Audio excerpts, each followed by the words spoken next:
Hello everyone, welcome back to this channel.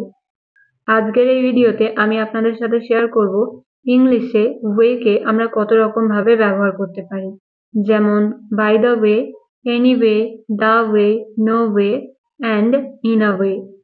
তো এই ভিডিওতে আপনারা শিখতে চলেছেন ওয়ে রিলেটেড এই 5 ধরনের ফ্রেজের ব্যবহারগুলো।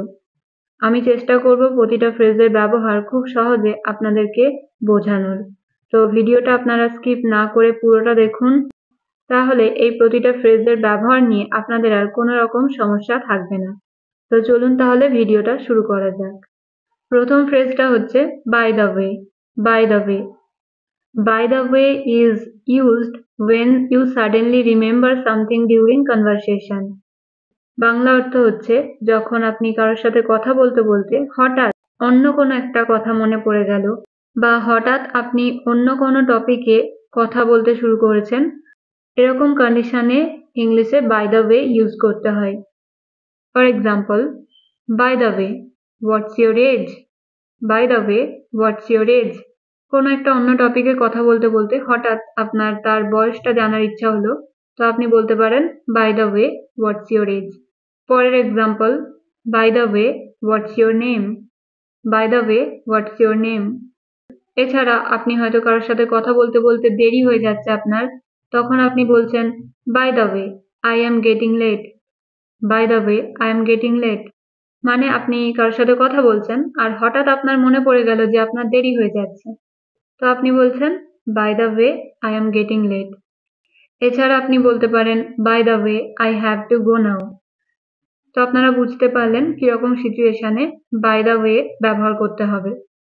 তো যখন আমরা কারোর সাথে কথা বলতে বলতে হঠাৎ করে অন্য কোনো কথা মনে পড়ে যাবে বা অন্য কোনো টপিকে আমরা কথা বলবো, তখন আমাদেরকে ইংলিশে ইউজ করতে হবে বাই দ্য ওয়ে।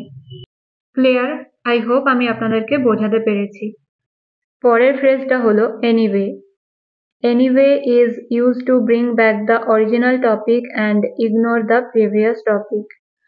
বাংলা অর্থ হচ্ছে, ধরুন আমরা কোনো একটা বিষয়ে আলোচনা করছি, তো অনেক সময় আমাদের সাথে এটা হয় যে আমরা কোনো একটা বিষয়ে আলোচনা করতে করতে অন্য একটা টপিকে কথা বলতে শুরু করে দিই, রাইট? তো এরকম সিচুয়েশনে আবার যদি আমরা সেই অরিজিনাল টপিকে ফিরতে চাই, এরকম কন্ডিশনে ইংলিশে এনিওয়ে ইউজ করতে হবে। Okay, for instance, anyway I also love biryani. Anyway I also love biryani. Anyway, you can practice English with me. Anyway, you can practice English with me. Anyway, don't worry, everything will be fine. তো আমি আপনাদেরকে কয়েকটা example দিয়ে দেখালাম যে anyway আমরা কিরকম সিচুয়েশনে ব্যবহার করব। বাট আমরা আমাদের ডেইলি লাইফে কিন্তু এনিওয়ে আর বাই দ্য ওয়ে অনেক বেশি ব্যবহার করে থাকি। বাট আজকে আপনাদের ভালোভাবে জানা হয়ে গেল যে বাই দ্য ওয়ে কিরকম সিচুয়েশনে বলতে হয় আর এনিওয়ে কিরকম সিচুয়েশনে ব্যবহার করতে হয়, রাইট? তো পরের ফ্রেজটা হলো the way. The way. The way এই ফ্রেজটার বাংলা অর্থ হচ্ছে যেমন ভাবে বা যেভাবে। ওকে, এক্সাম্পল গুলো দিয়ে বোঝালে আপনারা আরো ভালোভাবে বুঝতে পারবেন। তো দা ওয়ে অ্যাকচুয়ালি আমরা এরকম ধরনের সেন্টেন্স গুলো বলতে ব্যবহার করে থাকি, যেমন I like the way you speak.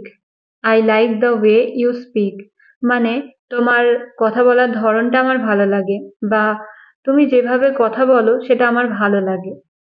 পরের example, the way you smile is very attractive. The way you smile is very attractive. এই সেন্টেন্সটার বাংলা অর্থ হচ্ছে যে তুমি যেমন ভাবে হাসো সেটা খুবই অ্যাট্রাকটিভ, বা তোমার হাসির ধরনটা খুব অ্যাট্রাকটিভ।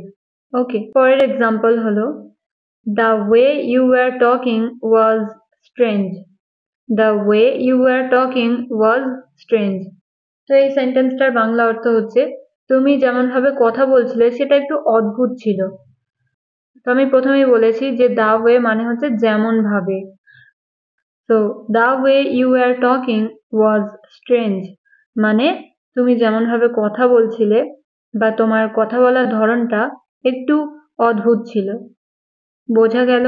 তো এই টাইপের সেন্টেন্স গুলো বলতে ইংলিশে ইউজ করতে হবে দা ওয়ে। পরেরটা হলো no way. No way, no way means something is impossible. এই ফ্রেজটার দুই ধরনের অর্থ হয়ে থাকে, একটা হচ্ছে কোনোভাবেই না, আর একটা হলো কোনো উপায় নেই। তো এক্সাম্পল গুলো দেখলে আপনাদের কাছে বিষয়টা আরো ভালোভাবে ক্লিয়ার হয়ে যাবে। যেমন no way I can not go with you. No way I can not go with you.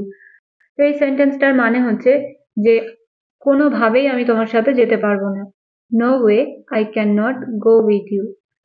পরের example, no way I will not ask them. No way I will not ask them. আমি কোনোভাবেই তাদেরকে জিজ্ঞাসা করব না। তো যখন কোনো কাজ আমরা কোনোভাবেই করতে রাজি না, তখন আমরা নো ওয়ে ব্যবহার করতে পারি। আর একটা সিচুয়েশন হচ্ছে কোনো উপায় নেই, রাইট?